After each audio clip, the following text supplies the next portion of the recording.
Instituto Nacional de Antropología e Historia. Secretaría de Cultura. Gobierno de México.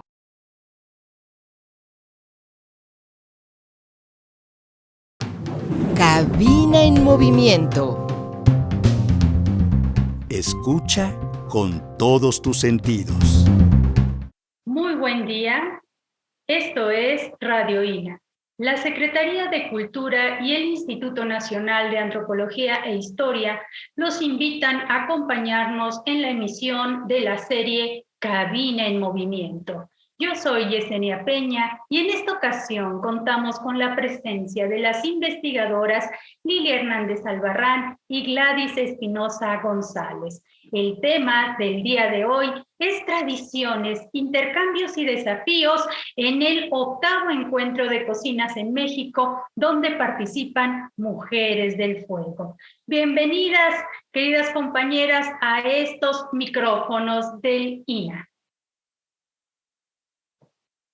Pues muy bien, entrando en materia, a mí me gustaría comentarles que ya llegamos a la 8ª edición de este encuentro y seminario permanente de cocinas en México, procesos biosociales, históricos y de reproducción cultural.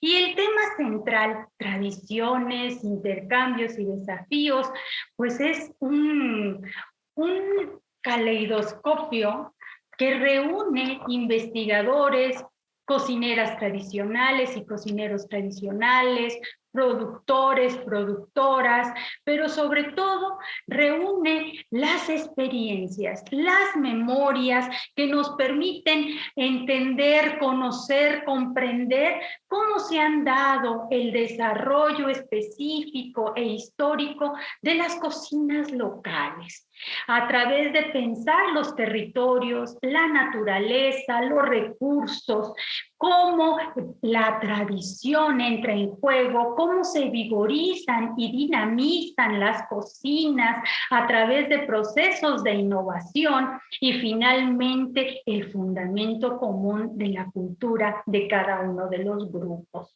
En ese sentido, este 8º encuentro nos permite reflexionar qué es lo propio. ¿Cuáles son esos procesos globales de intercambio que hoy se están dando en América Latina, que va a ser la temática central de este encuentro, y por supuesto en México? ¿Cuáles son los aportes de estas cocinas locales que por mucho tiempo se consideraron marginales en un discurso colonialista y del Estado-nación? ¿Cuáles son los desafíos que actualmente presentan las comunidades, que presentan las cocineras y productores y productoras en cuanto a la producción de estos recursos, pero también con respecto a los derechos colectivos e intelectuales que hay en esta materia que se engloba en las cocinas y particularmente en las cocinas tradicionales? Por ello, pues quiero iniciar esta entrevista con nuestra querida compañera Lili Hernández. Platícanos un poco más de esta 8ª edición del encuentro Cocinas en México. ¿Quién lo convoca y qué esperamos de esta edición? Adelante, Lili. Pues antes que nada, muchas gracias por esta invitación de Radio INA para poder platicar sobre el 8º Encuentro de Cocinas en México. Buenas tardes a quienes nos acompañan. Este evento es convocado por el Instituto Nacional de Antropología e Historia a través de la Coordinación Nacional de Antropología, el proyecto Cocinas en México y la colectiva Mujeres del Fuego.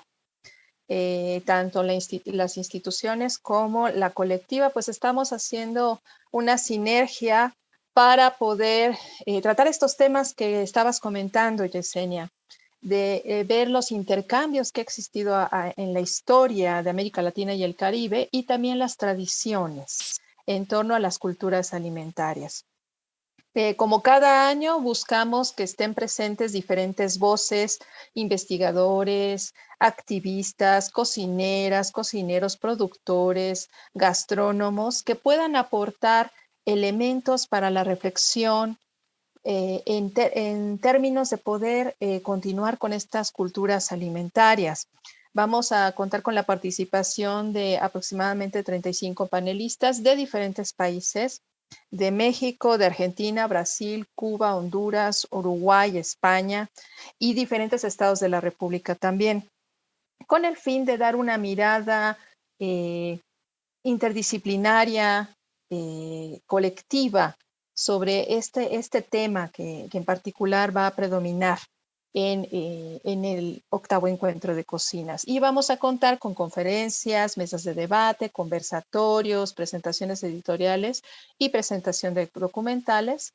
La transmisión sería de manera virtual y tendremos una actividad presencial también. Se llevará a cabo del 23 al 25 de noviembre. Muchísimas gracias, Lilia.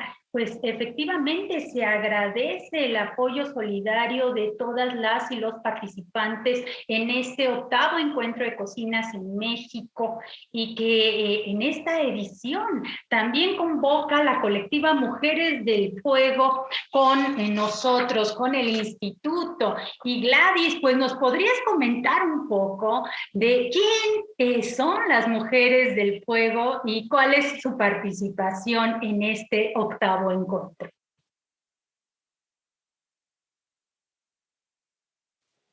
Hola, muchas gracias por la invitación. Bueno, pues Mujeres del Fuego es una colectiva que nació aquí en el Pacífico, en Colima. Ya en marzo cumplimos 7 años como trabajando juntas, y bueno, ha crecido. Ahora ya somos 17, estamos en noviembre de 2022, somos 17, y pues nace así. Nace comunidad por comunidad, nace en la parte norte de Colima, en el municipio de Comala, pero ahora la integración de las compañeras pues son también de Colima en el centro, en la parte de la costa, y bueno, son 6 municipios, 6 de 10 los que estamos participando ya en este colectivo. Nuestro objetivo es difusión de la cocina tradicional de Colima. Y pues a lo largo de estos casi 7 años hemos realizado talleres, muestras gastronómicas, encuentros, y también pues a manera de alianza hemos buscado de manera particular esta relación, sinergia, como lo comentaba la doctora Lilia, con instancias educativas. Nos interesa el trabajo con la academia, y es una relación importante para nosotros en que ustedes nos vean, nos den su punto de vista, visualicen desde su quehacer como investigadoras, por dónde vamos, qué estamos haciendo, y pues reconocernos nosotras desde el colectivo, desde el interior, también quiénes somos, hacia dónde vamos, qué nos falta. Entonces, eso es lo que en parte estamos trabajando en este acercamiento de cocinas en México, que es un proyecto que nos gusta, nos interesa a todas. Muchas gracias, Gladys. Efectivamente, vamos de la mano. La academia con comunidad es el tejido que se requiere para comprender los procesos, comprender los cambios, pero también para que juntos entendamos nuestro pasado, nuestra memoria y las vicisitudes a las que tenemos que enfrentar, ¿no?, con respecto a los desafíos y retos que hoy se presentan en la cocina tradicional y en todo lo que son las expresiones de los patrimonios inmateriales de la cultura. Por eso este 8º encuentro de cocinas en México pues tiene como objetivo base comprender que las manifestaciones culturales y culinarias pues tienen orígenes múltiples, y que existen cambios que se hacen evidentes cuando realizamos un análisis histórico y antropológico, ¿no?, del contacto con otras culturas, sistemas alimentarios que ponen de manifiesto la riqueza, la capacidad de adecuación y adaptación de cada uno de los grupos, las formas de organizarnos socialmente y de cómo surgen, emergen, reconfiguran y generan dinamismos estas cocinas locales, regionales regionales y nacionales, ¿no? Donde también hay una participación muy activa de las mujeres del fuego en esto que nosotros hemos trabajado mucho de la gastrodiplomacia, que es decir, muchas mujeres y hombres se presentan para dar a conocer de manera muy orgullosa y de manera muy amorosa lo que son las cocinas mexicanas en el extranjero. Y recientemente sabemos, Gladys, que Mujeres del Fuego estuvieron en Italia. Platícanos un poco de esta experiencia tan maravillosa de ser portavoces, ¿no? De un tipo de cocina, de una de las cocinas más características y emblemáticas de México. Adelante, Gladys. Sí, pues nos preguntaban quiénes éramos Mujeres del Fuego, igual como nos pregunta usted, ¿de dónde viene el nombre de Mujeres del Fuego? Pues viene del volcán de Colima, viene del fuego que nos une a todas en las cocinas, de cómo realmente nos reunimos para una intimidad de ingredientes, como lo comenta, para una intimidad de historias a lo largo de nuestras propias comunidades. Y tuvimos la oportunidad de ser invitada, tuvimos la invitación a Italia, al evento de Slow Food. Primero fue por parte de la Embajada de México en el Vaticano. Ya habíamos tenido en el año una convocatoria por Slow Food y también se abrió una convocatoria para la Universidad de Torino y la Universidad de Ciencias Gastronómicas, que precisamente terminaba una fecha y empezaba la otra y empezaba la otra. Entonces fueron 21 días de mucha actividad donde le puedo decir que nos reunimos con cocineras tradicionales, sí, nos reunimos. Primero fue nosotras solitas al frente de una embajada, al compartir con personas muy importantes que tienen este amor por la cocina mexicana. Y entonces nosotros tuvimos una semana de festejos, de compartir nuestros alimentos, la cocina de Colima con ellos. Fue algo muy bonito el que reconocieran el tejuino, el que probaran los sopitos, nuestros pozoles, nuestros tamales, y la gente quedó encantada con eso. También nosotras ahí mostrando de dónde vienen los ingredientes, la forma de hacerse. Esa parte nos encantó. Después, como bien comenta, tuvimos esta invitación para Slow Food. Tuvimos la participación de un taller sobre la milpa, platillos de la milpa, compartidos desde aquí. Fuimos 3 cocineros mexicanos y también nos dimos cuenta que los desafíos a los que nos encontramos nosotras aquí en Colima lo tiene la cocinera tradicional del Amazonas, lo tiene la cocinera tradicional en África, estamos compartiendo, estamos bajo muchos retos post pandemia, pero también que ya veníamos arrastrando y que la actualidad nos dice, o te adaptas, o cambias, o concientizas, o reeducas, o qué vas a hacer. Entonces, el papel de la cocinera tradicional es enorme, tiene un rol muy importante en el desarrollo comunitario desde acá, desde el corazón de la comunidad, como portadora de conocimiento, como reeducadora de las nuevas generaciones. Entonces, el enfrentarnos a un contexto distinto, que fue Italia primera vez de cada una, estar en otro continente y llevar hasta allá nuestros conocimientos, fue un reto, fue un choque cultural también, para crecer como colectivo, para crecer como cocineras y para saber que hay alguien en otra parte del mundo echándole ganas igual que nosotras, con apoyo, sin apoyo, pero desde las entrañas, trabajando. Muchísimas gracias, Gladys. Y esa emoción justo es la que nos permite ver la importancia de una imagen que tiene México hacia el exterior, ¿no? Y de cómo las cocineras tradicionales también desde una gastrodiplomacia pública, ¿no? Con sus esfuerzos, sus alianzas y sus redes, llegan a tocar también el corazón del Estado para apoyar, ¿no? Para que ustedes se hagan presentes y que continúen esos vínculos, ¿no? Fortaleciéndose. En ese sentido, querida Lilia, pues yo te pregunto la importancia de la gastrodiplomacia y por qué la selección de que Colima fuera nuestro estado invitado emblemático en esta ocasión en el 8º Encuentro de Cocinas en México y Seminario Permanente.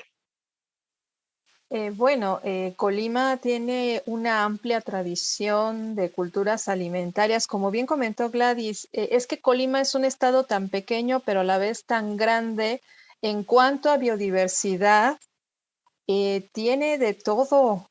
Tiene bosque húmedo, selva baja, zona desértica, playa, ríos, mar. Entonces hay una biodiversidad tan tan impactante en ese estado, que a la vez se alimenta o se retroalimenta con las culturas de la zona. Entonces estamos hablando de una riqueza de culturas alimentarias por zonas que tiene cambios muy importantes, procesos muy significativos, que además es un estado que a veces no tenemos muy en cuenta o en la mente de la riqueza de biodiversidad, de culturas, de cultura alimentaria. Y esto hay que tomar en cuenta, hay que resaltarlo. Así como hay estados de la República a los que se les pone como mucha atención, no podemos abandonar o dejar de lado a otros. Y parte de que Colima esté invitado o sea, tenga una temática crucial en el 8º de encuentro de cocinas en México, versa en eso, en retomar ejemplos a niveles de estado de lo que está sucediendo en términos de sus culturas alimentarias, de la riqueza que tiene y también de los retos que están enfrentando. Que ahorita Gladys fue muy interesante escucharla cómo estando fuera y conociendo a otras compañeras también cocinas tradicionales, ver cómo hay elementos muy en común a pesar de venir de otras regiones del mundo, ¿no? De ahí el interés de que Colima estuviera presente en este 8º encuentro. Y que hay muchos desafíos, ¿no? Que al entrar en contacto con otras cocineras tradicionales de otras partes del mundo, se encuentran en el desafío básico de cuáles son mis derechos, hasta dónde llega mi patrimonio inmaterial de la cultura, cuáles son las buenas prácticas que se deben de tener, hasta dónde es viable o no un consentimiento para dar mi memoria, dar mi acervo de conocimientos, ¿no? Y cuáles son los conflictos que emergen, porque todos estos temas se van a tratar en este 8º encuentro. Querida Lilia, ¿nos puedes profundizar un poco más sobre las conferencias magistrales que van muy de la mano con estas realidades que hoy comentamos y que de alguna manera se relacionan con las cuestiones legales, jurídicas, convenios internacionales que hoy en día están transformando de manera muy acelerada la manera de cómo concebimos las cocinas en general y en particular las cocinas tradicionales? Por favor, Lilia. Miren, como mencionabas en el programa, vamos a contar con 3 conferencias magistrales. Las 2 primeras sobre esto que mencionas de manera enfática. La primera que la impartirá Alejandro Espinosa de Cibiogem, que hablará sobre los tratados internacionales y su impacto en el hábito alimenticio. Esta conferencia es muy interesante porque justo va a hablar de estos tratados como el Telecan, el Tratado de Libre Comercio, y el actual TEMEC, con la situación que ha implicado a nivel de agricultura y también de alimentación en nuestro país. Se sabe que el Telecan liberó o permitió una mayor entrada de ciertos productos, ¿no?, alimenticios, que tuvo esto consecuencias. Por una parte, liberación de aranceles para productos de importación, tan es así pues que seguimos enfrentando la situación de que el maíz que consumimos, la mayor parte es importado, y siendo que somos un país que es esencialmente productor de maíz en muchas diversidades, con toda la riqueza de diversidad que tiene. Y el TEMEC, el problema del tratado actual que se firmó hace poco, nos obliga o parte de la firma implica que que México se adhiera a la UPOF 91. ¿Qué es eso de la UPOF 91? La UPOF es la Unión Internacional para la Protección de las Obtenciones Vegetales. En su última edición, que es esta de 1991, hay una cuestión legal que implica algo muy importante para el campo.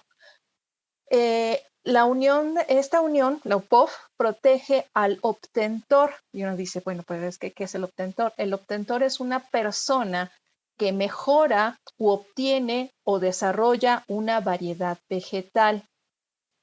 El problema es de que el TEMEC nos condicione a que nos adhiramos a la UPOF 91, es que esta UPOF, al obtentor que reconoce, es al que haya generado esta variedad vegetal o a la persona que haya contratado a esta persona que obtuvo a la variedad vegetal o al causaviente por medio del cual se obtuvo la obtención vegetal. El causaviente es esta persona que financia una investigación para eso. Antes, la UPOF lo que hacía era reconocer el derecho de los pueblos, porque esto que reconocemos como obtentor, el que genera variedades, pues lo han hecho los pueblos y las comunidades del mundo por siglos. Las sociedades campesinas han generado esta forma estas variedades de vegetales, de plantas. Sabemos que en México el maíz es el caso emblemático para nosotros, no es la única planta, pero ha generado esta variedad, y entonces la UPOF anterior reconocía el derecho de los campesinos, de los productores, de las comunidades a las semillas que obtuvieron por variedad, por naturaleza, porque las han intervenido de alguna manera en los intercambios de semillas, etc. En este caso ya el obtentor se vuelve una persona física y que entonces la semilla es protegida para cuestión comercial. Esto genera un problema gravísimo y lo vimos con Colombia, que hace unos años, cuando Colombia firmó el Tratado de Libre Comercio con Estados Unidos, vino un problema muy serio sobre los campesinos por las semillas.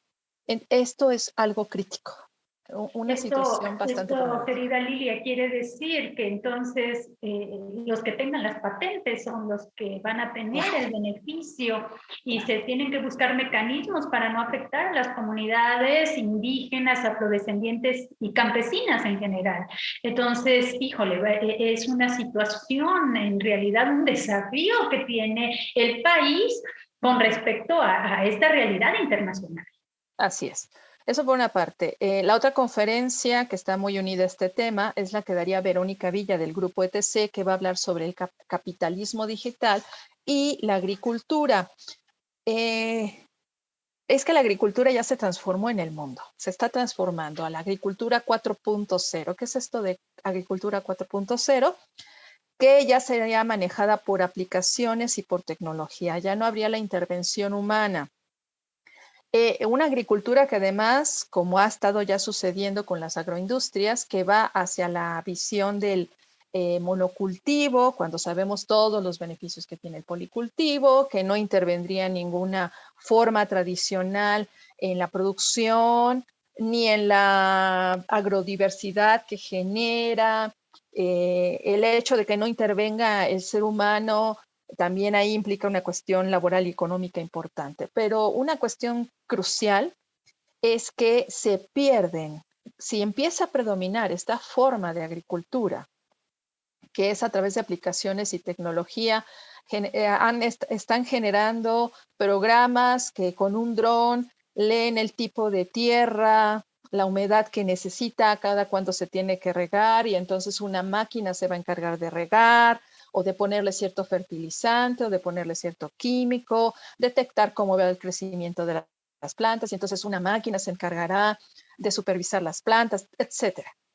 Esto implica la anulación de la intervención humana, pero sobre todo lo que implica es la pérdida de culturas, de tradiciones, de formas de producción, de agricultura, que sabemos que gracias a eso tenemos la biodiversidad de especies, la agrodiversidad de especies, que tenemos hoy en día.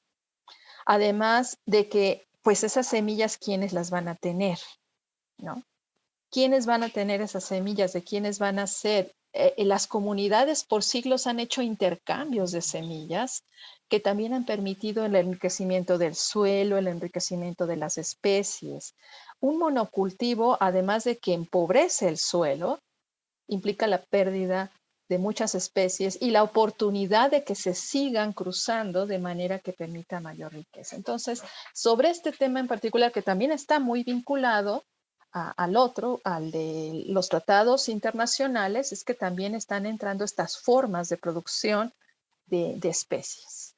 Y tendremos que estar muy atentas y atentos de lo que es la Ley de Derechos Colectivos y cómo se puede utilizar a favor de, y también lo que es la Ley de Cocina Mexicana. ¿Cuál es la tercera conferencia, querida Lili? La tercera conferencia será sobre cultura alimentaria en Colima, como parte de la actividad presencial que tendremos el día 25 de noviembre en el municipio de Tlahuacán, en Colima, donde se abordarán justo esta riqueza de las culturas alimentarias, desde sus recursos, las formas en que se han empleado, cómo las tecnologías, las tradiciones que existen y la gran riqueza que ha permitido a este estado generar las culturas alimentarias que hoy en día perviven, que hoy en día compañeras como de la colectiva Mujeres del Fuego están haciendo que continúen junto con compañeras y compañeros productores y otros grupos de cocineras tradicionales. Muchas gracias, Lilia, y pues nosotros muy honradas por la confianza de tantos años que nos da Mujeres del Fuego y el Estado de Colima, y en este momento, pues, el municipio de Ixtlahuacán, donde pues ahí vamos a impartir, nos toca a nosotras impartir esa conferencia. Y bueno, también comentarles que contamos con 2 conversatorios en este 8º encuentro de cocinas en México, y uno de ellos es hablar sobre las experiencias y desafíos que viven las cocineras tradicionales y los productores, ¿no? Y que se enfoca particularmente en cómo preservar, difundir las tradiciones, las culturas alimentarias y la situación que estos están enfrentando. En este conversatorio, pues participarán nuestra querida compañera que hoy está en los micrófonos, Gladys Espinosa, Sandra Chávez, también de Mujeres del Fuego y organizadora de esta primera muestra de alimentaria que se dará en Ixtlahuacán de la mano de este 8º encuentro, María Teresa Solís, cocinera tradicional de Ixtenco, Nadia Hernández Medel, del Consejo Gastronómico Veracruzano, y Tita Concha Vaca, cocinera tradicional de Chihuahua. Pero antes de pasarle el micrófono a Gladys, porque pues quiero, Gladys, que nos adelantes un poco de lo que vamos a encontrar ese día. Pues simplemente comentarles y recordarles a nuestros radioescuchas que el tema de esta ocasión es tradiciones, intercambios y desafíos en el 8º encuentro de cocinas en México, y que contamos con la presencia de las queridas investigadoras Lili Hernández y Gladys Espinosa. Y bueno, Gladys, pues ya la mesa está servida, platícanos, adelántanos un poco de qué es lo que vamos a ver en este 8º encuentro, en este conversatorio, y ese día 25, que es un día presencial maravilloso, porque tenemos varias actividades en este encuentro y en esta primera muestra gastronómica. Adelante, Gladys. Primero decirles que estamos contentas por ese trabajo de planeación que se ha hecho ya por varios meses para que se lleve a cabo. Es un trabajo en conjunto y agradecida porque una de nuestras cocineras se avienta este compromiso fuerte y el municipio responde, ¿no? Entonces, el que ustedes estén aquí apoyándonos, dándonos luz con muchas de las cosas que se están haciendo, pues para nosotros es importante. Y comentarles, como dice, la mesa está servida, pues la mesa va a estar servida ese día, precisamente porque ya se hizo un trabajo de campo en el municipio, porque vamos a compartir con ustedes mucho de lo que se va a encontrar ahí, porque vamos a compartir también este trabajo realizado por los, les digo, casi 7 años. Entonces, la importancia de nuestra cultura alimentaria, como lo comentaba también la doctora Lilia, en Colima, hacia dónde vamos, que chequemos como cocinera nuestro caminar como productoras, como esa semilla que comenta, de dónde viene, cómo se ha cuidado, cuáles han sido las tradiciones y las técnicas para cuidar nuestra tierra, nuestro ingrediente, y pues el compromiso más grande es convertir ese ingrediente a un platillo. ver a través del platillo la geografía de esa biodiversidad que también comenta la doctora Lilia. Eso es lo más importante para nosotros, que la persona que venga a Colima reconozca esa biodiversidad al comerse el caldo de chacales, al comerse alguna conserva de la sierra. Entonces, sí vamos a conocer, vamos a probar en esta mesa servida mucho de lo que se hace y de los sabores de Colima también.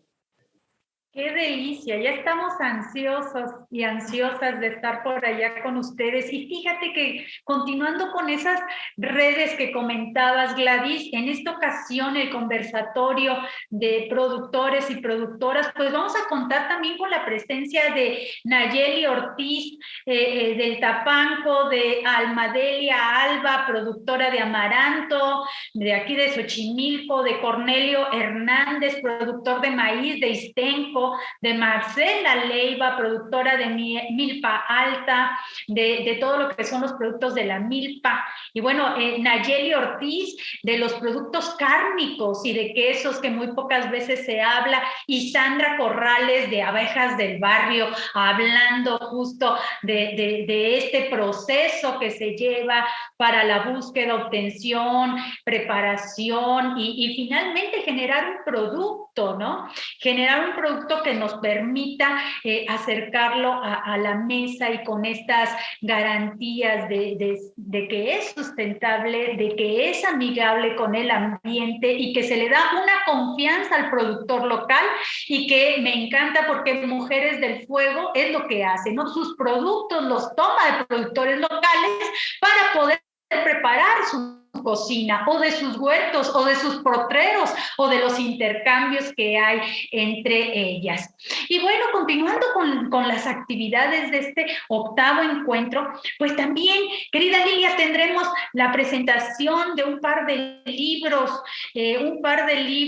sobre en los que va a estar este libro que aquí tengo, que es el libro de maíz transgénicos y transnacionales de nuestra querida Silvia Ribeiro, y por supuesto Comer con el TLC, Comercio, Políticas Alimentarias y Distribución de México, de Alicia Gálvez. ¿Nos puedes profundizar un poco más, Lilia, al respecto de estas obras que se presentarán? Y antes de darte el micrófono, pues también para que nuestros radioescuchas que están en casita, pues conozcan el libro de Mujeres del Fuego, este libro de Mujeres del Fuego que ustedes lo pueden adquirir directamente con ellas, Saberes y Sabores de Colima, para que tengan presentes a estas cocineras tradicionales y productoras. Y bueno, vamos a tener después más sorpresas y más elementos que se están trabajando, más productos que se están trabajando con esta colectiva de Mujeres del Fuego.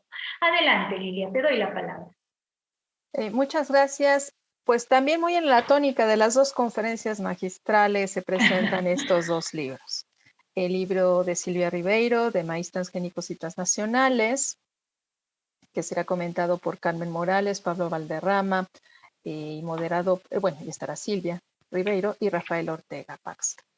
Este libro pues justo nos pone en evidencia una de las situaciones que estamos enfrentando también a raíz de los tratados de libre comercio y además de la globalización, del proceso económico, de las transnacionales, que es los transgénicos o los organismos genéticamente modificados.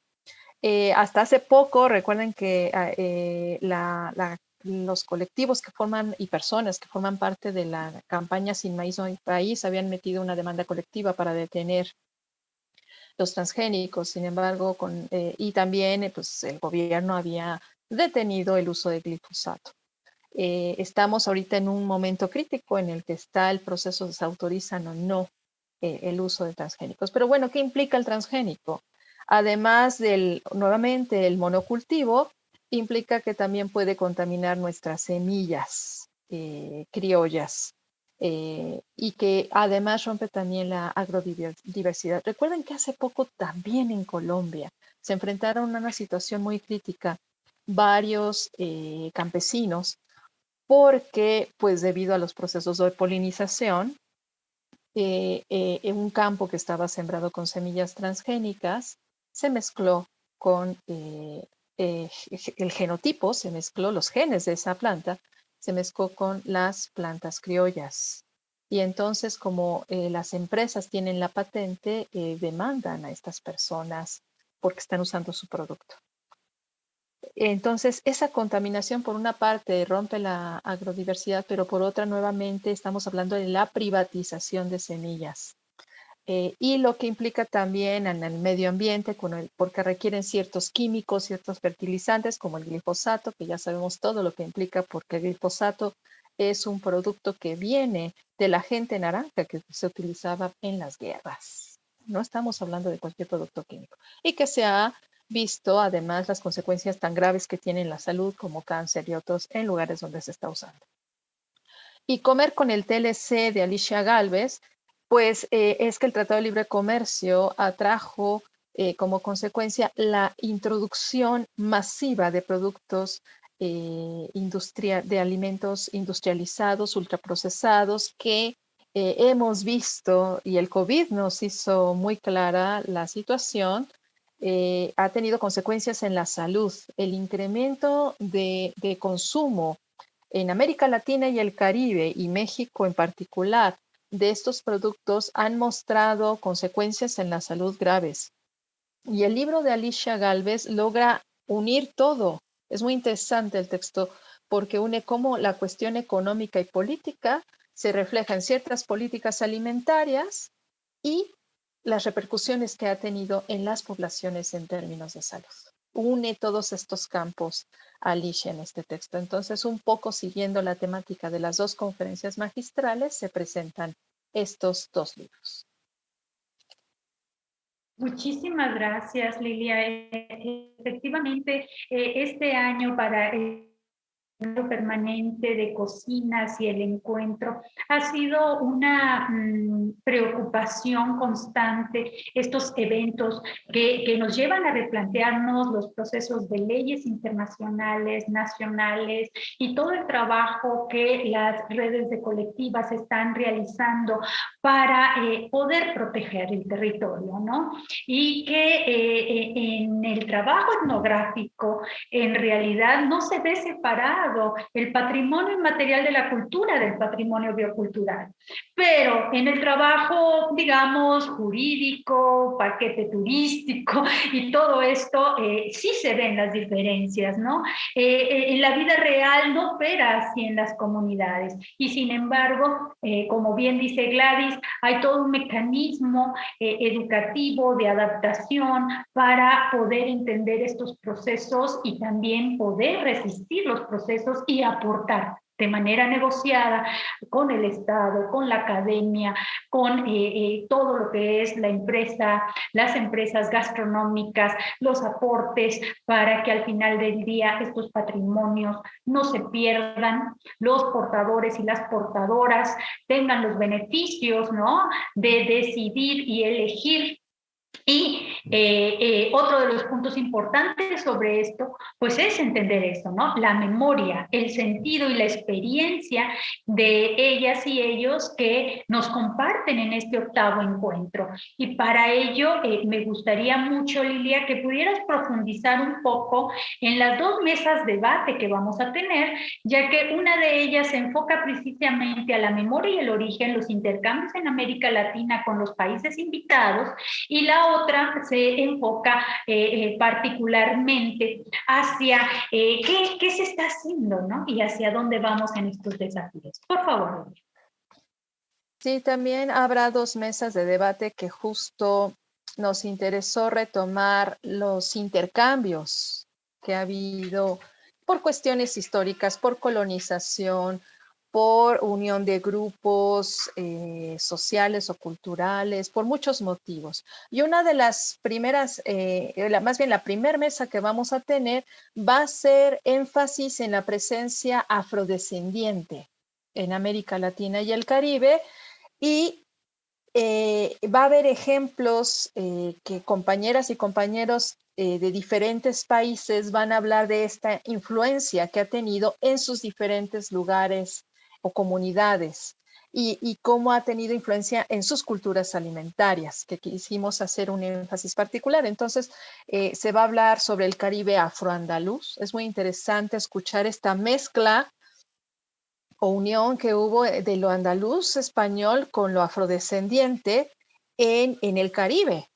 Por ejemplo, se va a hablar de la culinaria afro-uruguaya, como en el caso específico de Uruguay, qué importancia ha tenido la influencia afro, de la influencia garífuna en Honduras, de las comidas afrocubanas, ¿no? También, y también de la influencia afrodescendiente en México, en México, en particular hacia las culturas del norte del país, que es un lugar que casi nunca tenemos presente en el imaginario de la influencia afrodescendiente en México. Casi siempre hablamos de las costas, pero casi nunca del norte del país, de nuestro país, ¿no?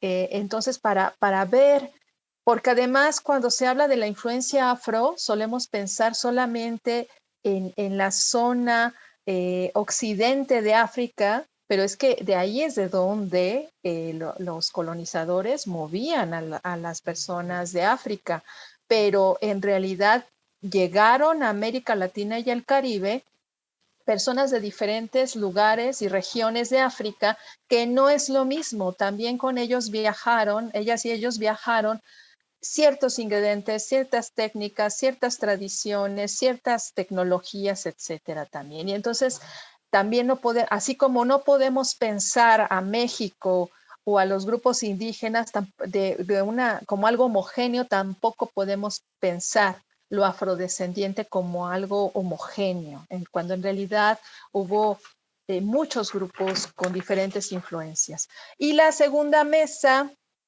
que va a retomar el tema más bien migratorio. Las oleadas de migración que llegaron a América Latina y el Caribe de diferentes países, y cómo también estas personas que viajaron, pues viajan no solamente las personas, viaja su historia, su identidad, sus raíces, y por lo tanto viaja sus culturas alimentarias también. Y cómo han influido algunas de estas culturas alimentarias en América Latina y el Caribe. Vamos a tener ejemplo de la cocina asiática, de la influencia asiática en la cocina mexicana, de la cocina coreana en Buenos Aires, cómo se ha desarrollado con la migración coreana en este país, de los inmigrantes chinos también aquí en México, que hoy en día mucho de los alimentos que se consumen de manera popular y tiene que ver con la comida china, por ejemplo, ¿no? Y no nada más aquí en Guatemala, por ejemplo, también tiene una influencia muy fuerte la comida china. Y además ya se ha ido tomando como parte del gusto guatemalteco. Es muy interesante.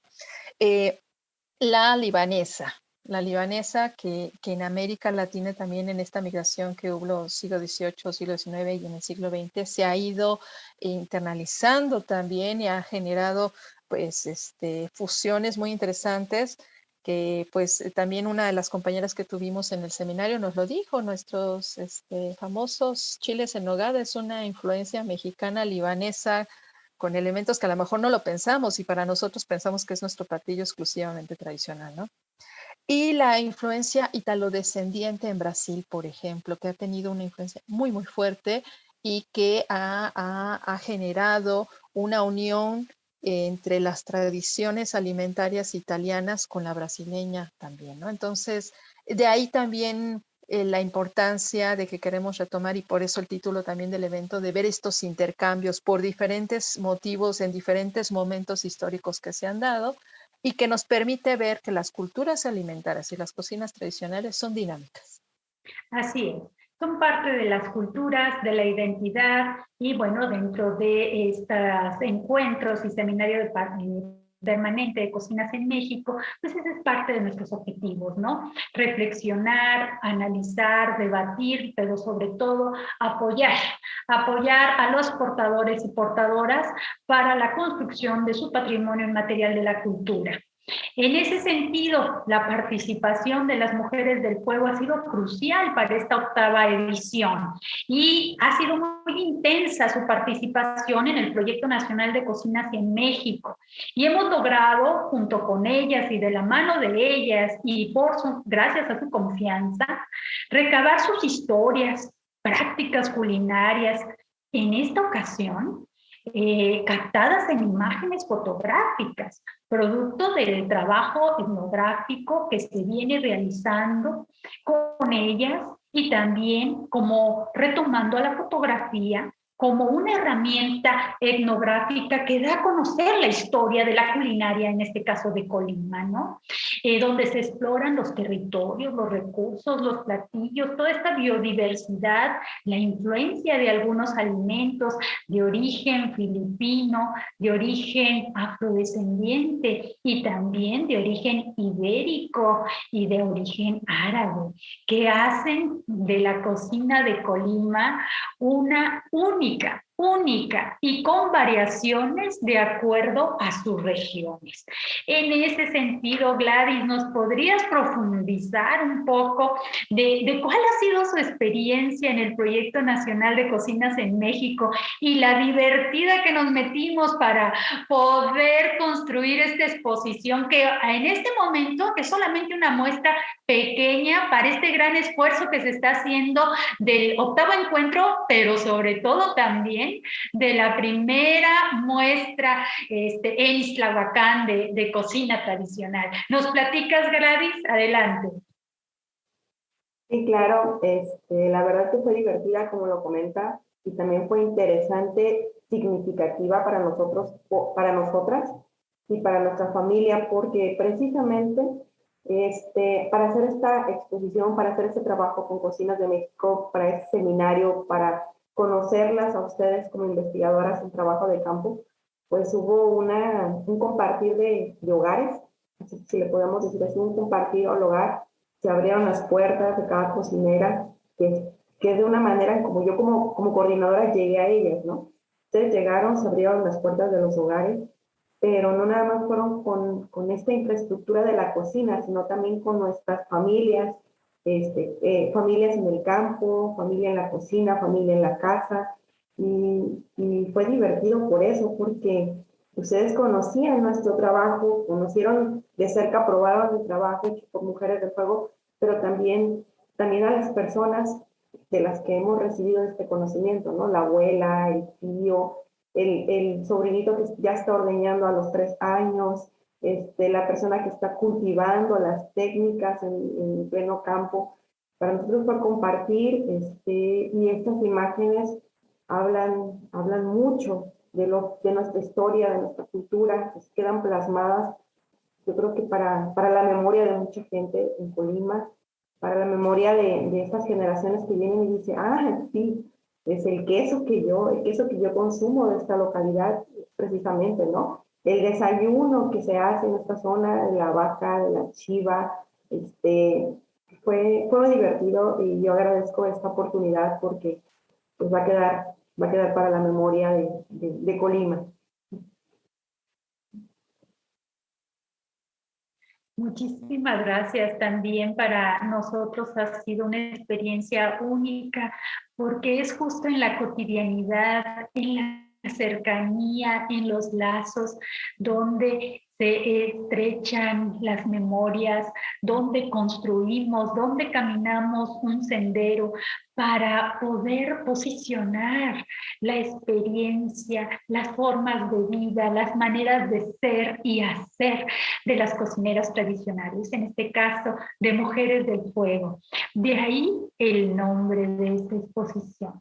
Las Mujeres del Fuego, el corazón de la cocina colimota, porque nos abrieron sus puertas y nos dijeron, mira, allá van esas antropólogas, vengan a terminar de calentar su corazón en nuestras hogueras. Ellas son las Mujeres del Fuego, todas esas mujeres que se han dado a la tarea de tener un espacio, un tiempo para hacer realidad la memoria, a concretizarla y llevarla hasta nosotros. Y eso nos permite tener un mayor reconocimiento de lo que es la cocina a nivel nacional y particularmente la del occidente o del Pacífico. Querida Lilia, ¿cuál ha sido tu experiencia de trabajar con las Mujeres de Fuego y de conocer los aportes que han dado a su propia culinaria colimense y a México a nivel nacional y en el extranjero? Y también de una vez platícanos, después de tantos años de trabajar en Colima, ¿cuál es tu platillo favorito y tu bebida? Uy. Todas y todos. Quiero empezar con lo otro y ahorita lo pienso un poco más. Este, bueno, es que cada plática, cada conversación que hemos tenido con cada una de ellas, sus reflexiones sobre lo que para ellas es la cocina tradicional, sus conversaciones, ya sea así como más en tipo entrevista o en grupo platicando, ¿no? Son tan enriquecedoras, tan de poder comprender lo importante que es cuando hablamos de cocinas tradicionales, que no es solo un platillo, estamos hablando de vida, de identidad, de historias, de experiencias, como comentaba Gladys, de cómo de generación en generación les han pasado un conocimiento que tampoco se trata de que de palabra les digan algo, sino que se trata también del conocimiento de su entorno ecológico, de cómo usarlo, pero también de cómo amarlo y cuidarlo y protegerlo. Entonces, eso es una riqueza que se une a la riqueza de lo que una come, por supuesto. ¿No? Es impactante, como antropólogas digo, en términos de lo que trabajamos de antropología de alimentaciones, es espléndido, pero también en términos de como personas, cómo nos retroalimenta el comprender lo que implica llevarse un bocado, el alimentarse, yo creo que no tengo mucho manera de escribirlo, pero te llega, es entrañable, es enriquecedor, te hace comprender otras dimensiones de la vida que no las comprendería una que está viviendo en urbe y que no tiene este contacto directo con lo que implica producir algo, no tiene el mismo sentido, ¿no? Entonces nos permite llegar a esto. Entonces eso es como uno de tantas cosas que me han enriquecido el poder platicar con ellas, ¿no? Con sus respectivas familias, con sus respectivas ideas, con su personalidad de cada una, pero es muy, muy enriquecedor. Y bueno, ya cuando hablamos de platillos, bueno, me gusta mucho la cocina y además también otro elemento que es comprender la riqueza de las cocinas colimotas, porque a veces visitamos la capital, que es Colima, y no quiere decir que no sean ricas, pero nos vamos que a comer que ciertas tortas, que ciertas bebidas, pero nos perdemos de la riqueza que tiene el Estado a veces, ¿no?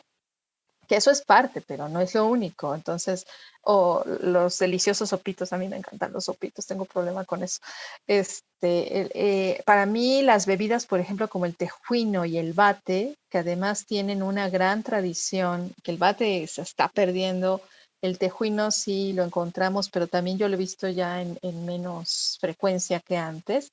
Por ejemplo, para mí son maravillosas, deliciosas, refrescantes. La tuba, por supuesto, la tuba de las bebidas que son muy representativas. La forma en que trabajan el guamúchil en agua, en guisos. No pensamos a veces el guamúchil en tacos o en gorditas, y hay muchas formas de usarlo. El bonete es impactante también. Una planta que en otros estados de la República como que no usamos, en la Ciudad de México ni la conocemos, ¿no? También la forma en que se consume. Los panes, la variedad de panes que tienen. Miren, hasta se me está haciendo agua la boca. En O Comala sea que es no impactante. paramos. No, La el juzguera pozole es nos otro. asalta en cada esquina de Colima y Sí. simplemente levantas la mano y ahí está el árbol de la sidra, el árbol de la carambolo, lo que quieras agarrar ahí. Pero tu platillo, Lili, ¿cuál es tu platillo que te deja el corazón en Colima?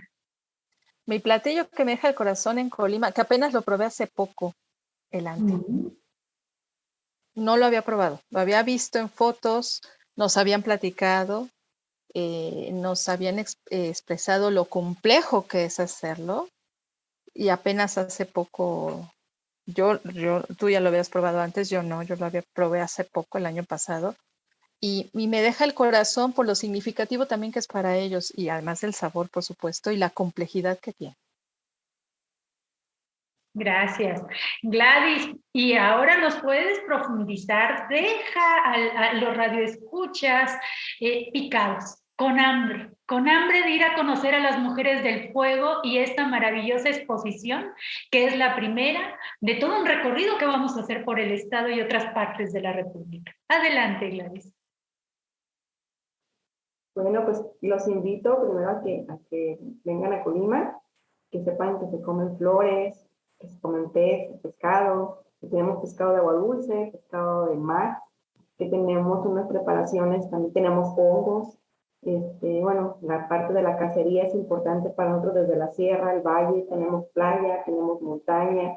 Entonces, precisamente en la exposición fotográfica se pudieron captar imágenes de preparaciones con ciruela nativa, de nuestra parota, que también no en todos los lugares, en todos los estados se consume, pero aquí sabemos que es un superalimento, igual que el chan, es otro, como lo comentaba la doctora Lilia, el bate, que es una bebida que queríamos presentarle también al mundo, que está considerada realmente y registrada como un superalimento también. Entonces, pues tenemos quesos, tenemos nuestros panes que podemos hacer pan de comala, tenemos café en Colima, tenemos café de buena calidad en Colima y pues llevarlos hasta la costa para que veamos pescados zarandeados, pescados que aquí los mismos pescadores llegan a la costa, a la playa y se los llevan a las cocineras. Entonces, nuestros desayunos de campo, el rol tan importante que tiene cada integrante de la familia en el desayuno. Entonces, vengan a degustar y a probar Colima a través de sus platillos. ¡Qué delicia, Gladys! No, pues por eso no salimos y aparte nos arrojamos de cabeza, nos deslizamos en la piedra lisa y dicen por ahí que quien pues, desliza por ahí, regresa y regresa. Y eso nos ha pasado a nosotros, creo que desde finales de los 90. Imagínense ustedes. Y ahora de la mano con estas grandes cocineras que son un verdadero ejemplo de muchas mujeres que están tratando de resguardar el conocimiento, de compartirlo y sobre todo con un esfuerzo y un amor que es a través de su culinaria y de los productos que realizan del campo, porque también hay muchas emprendedoras al interior de Mujeres del Fuego, como ya se comentó Sandra Chávez, que es una de las organizadoras de esta primera muestra de cocina en Ixtlahuacán, donde su emprendimiento es sobre cacahuate, ¿no?